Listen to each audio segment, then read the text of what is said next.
I think by like making eye contact with your co-stars and just listening and sitting in a moment and acting as if there is all the time in the world, because it is for them, right?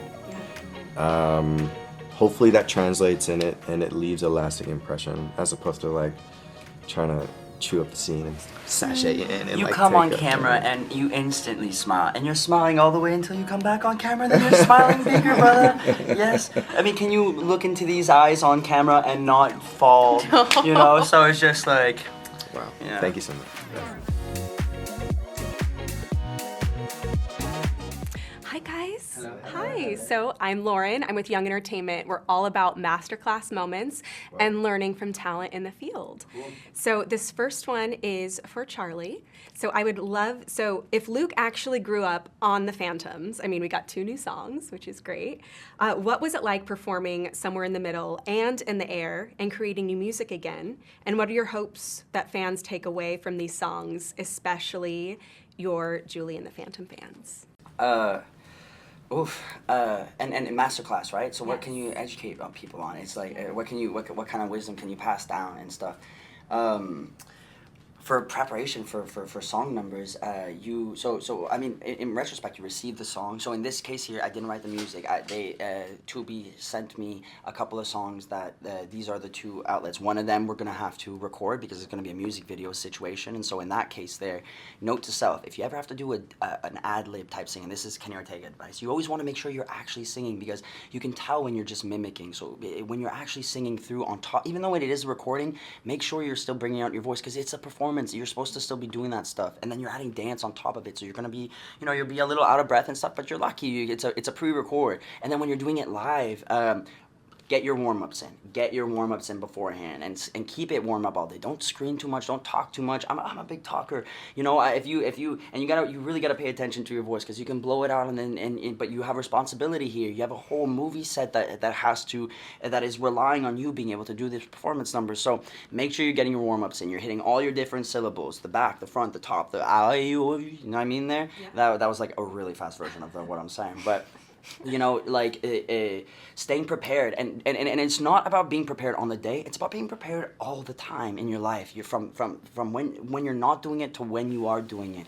If you see yourself doing this as a career, as a person, in the arts, make sure that you are living the life of that person, which is taking care of your voice, which is practicing your music, and you will see yourself magically on the train tracks of that person living that life. You put yourself into that energy, and that energy flows inside of you.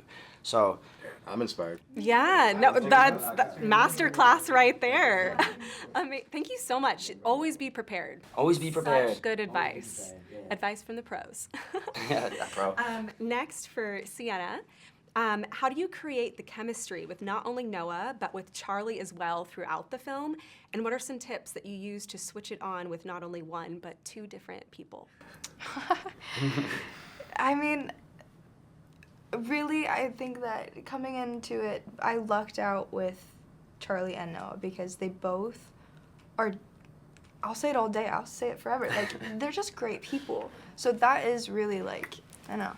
That is something that was very lucky, but also, because this is like a masterclass thing, like it's, you come into it, and even when I did it with Drew, like we had coffee, like when we first came in, and like you do make an effort to truly connect to the people you're working with, regardless of the type of chemistry you have, and there's a lot of trust that you have to build with the other person, and then a lot of conversation. Like it is a lot about just communication, and you treat it almost like a real relationship in the moments. There's still that same respect. So I think a lot of it also feels like you gotta let go. You can't really fight it in the moment. Yeah. I don't know. Yeah, we all have to keep that connection, and that's ultimately where we see the chemistry, which you can tell for sure. And for everyone, this is just kind of a fun question. So it's Thanksgiving. You just finished watching Sidelined 2 Intercepted. And now you're going out to see Wicked for Good or staying in and watching season 5 of Stranger Things. Ooh. I mean, I saw Wicked like a few times. I saw it on Broadway. I gotta go and see that sequel. I'm going to see Wicked for Good. I'm there too. For sure. Yeah, we're in Wicked. Time to get wictified. Love it. Love the honesty. Same. I think I would be a Wicked girl.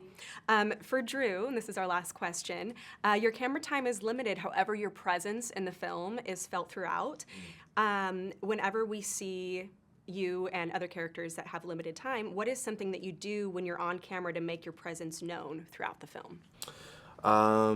That's a good question. You know, to answer that, I think I got a good piece of advice from an acting coach early on. He said, in real life, there are no next lines, right? So I think you would want to look at that and be like, I only have a few scenes. I've got to make them really impactful. But your character doesn't know that. Your character doesn't know what the next line is or the next step or what they're going to do. So I don't try to reverse engineer it too much. I try to just show up and just be in the moment. And I think by like making eye contact with your co-stars and just listening and sitting in a moment and acting as if there is all the time in the world, because it is for them, right? Yeah.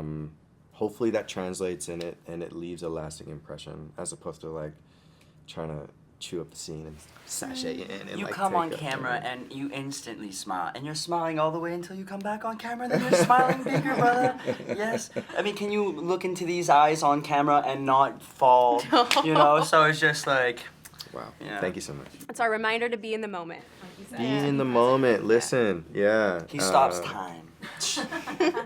Well, thank you so much for your time, guys. I really appreciate it. Thank Thank you you. so much. Thank you. And also thank you for being a voice to like mentor like young people in any industry, but probably mainly film and TV. That's so cool. Yeah, my boss started this. He's based out of New York, and Mordecai is his name, and he's really passionate about it. And it's nice introducing it like that, and people perk up because it is a different opportunity. Well, we're so lucky from the experiences that we get to live through, and I think all of us feel constantly like, man, I wish more people got to just feel that, because like the things that I took from, you know, I feel selfish for having learned so much myself. You know, it's just like to. And there's so many people out there that just want to learn. That's the main thing. So it's really important what you do, and I think a lot of people will develop into their skills through what they're watching, through what you guys are doing. So Yeah, it definitely keeps us connected. It's a good way of doing it. Mordecai. Mordecai. Cool. Thank you. Cheers. Nice to Thank you meet so you. much. Bye. Bye.